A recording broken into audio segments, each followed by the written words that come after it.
Here we got a 1955 Belair, New Hampshire plate in the front. I'm surprised it's still around. It's a New Hampshire car. Straight six. I don't know, 250, 235, whatever that is. Oh wait, what am I? God, man. It's a V8, 265 V8 generator, all original. God, what the hell I said for? Not a wig yet. Interior is all protected. This might be an original interior, possibly. You never know. You know, that's normally, this was how they protected the seats back in the day. They used to use this clear type of seat cover on it. Got the original type of steering wheel, 3 on the tree.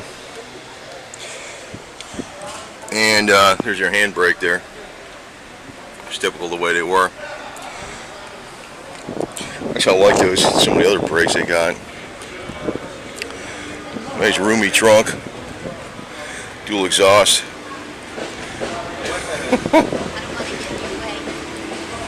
I was just walking in the sun here and I was kind of like tired. I was like, straight six, God. It's probably a 265.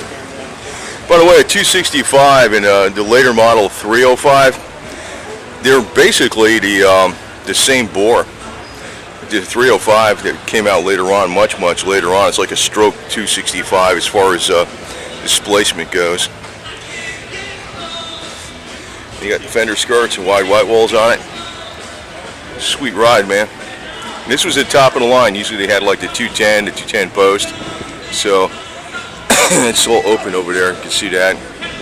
And it's a Belair. It's the top of the line.